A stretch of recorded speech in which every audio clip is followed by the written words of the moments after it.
pai envia seu filho à terra com a finalidade de gerar outros filhos iguais a ele. Jesus, por onde ele andou, deixou marcas.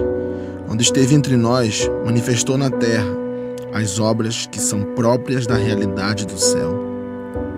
Curou cegos, fez paralíticos se levantarem, libertou pessoas da opressão. Ele andou entre os homens como filho perfeito do Pai. Seu alvo era chamar e preparar outros filhos para realizarem as mesmas obras e ainda maiores. Sua missão só estaria completa quando outros homens comuns aprendessem suas posições de filhos e andassem no sobrenatural como ele andou. Em 1906, o mundo é afetado com uma onda de avivamento.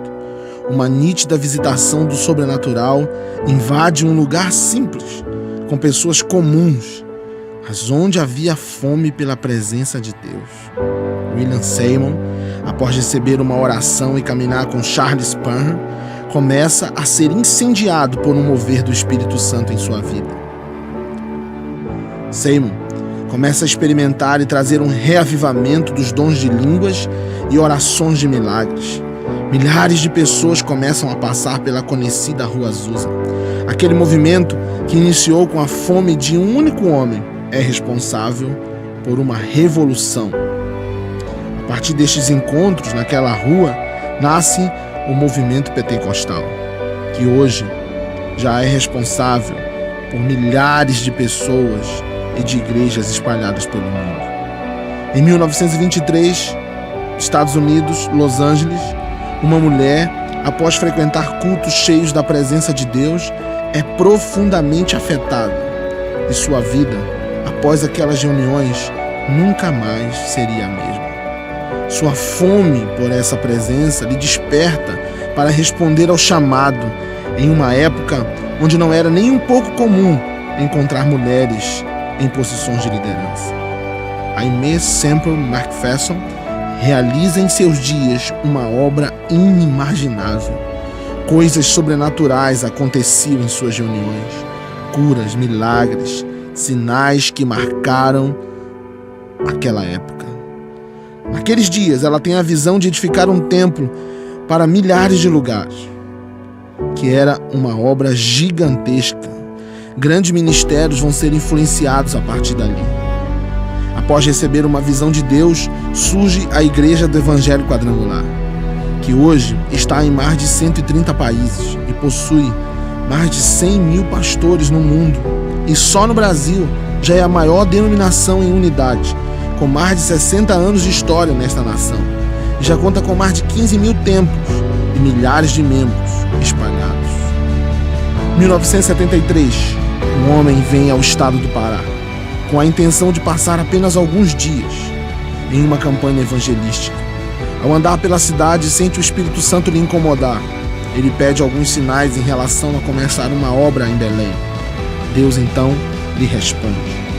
Josué Benson, sem nenhum motivo lógico ou coerente aos olhos humanos, resolve obedecer à voz do Espírito Santo, que lhe dizia para deixar tudo na cidade onde estava e vir para o lugar iniciar uma obra. Os primeiros dias em Belém são marcados por cultos que começaram a atrair multidões. Muitos enfermos eram curados instantaneamente. Cegos, surdos, paralíticos, pessoas desenganadas pelos médicos, perturbadas por espíritos malignos, eram trazidas às reuniões onde os homens da capa preta, como ficaram conhecidos, o pastor Josué e os missionários, oravam e as pessoas recebiam os milagres. Hoje, 43 anos depois, o reavivamento, a Igreja Quadrangular, no Pará, vive uma verdadeira explosão de crescimento. São quase 3 mil igrejas espalhadas por todos os lugares, 15 mil células e mais de 40 mil pessoas sendo batizadas nos últimos anos. Os registros do IBGE apontam a Igreja Quadrangular no estado como a igreja que mais cresceu, com média de 146% na última década. Tudo isso porque um homem resolveu responder em seus dias, se entregou por inteiro e escolheu ser um canal de continuidade. Ele foi responsável por uma geração que se posicionou nesses últimos 40 anos. e que, como ele, tem dedicado sua vida para responder a Deus. Estamos prestes a vivenciar dias ainda mais intensos, com milagres e com a presença do sobrenatural em nosso meio. Somos privilegiados porque estamos estabelecidos em dias oportunos. Estamos vivendo um marco na história do cristianismo no Brasil.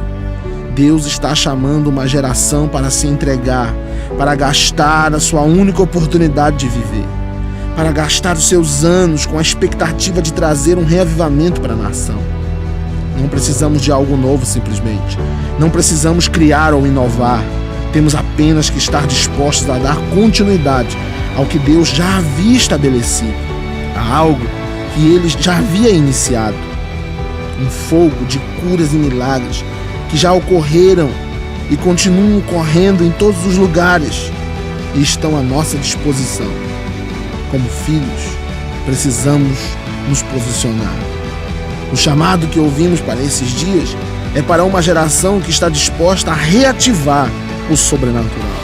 Uma geração que vai caminhar, construir, estudar, casar, gerar filhos, com a única finalidade de cumprir o propósito que já foi estabelecido por Deus. Receba este chamado, responda a esta santa convocação. Seja parte de uma geração que vai se levantar para dar continuidade. Vamos viver na terra assim como se vive no céu.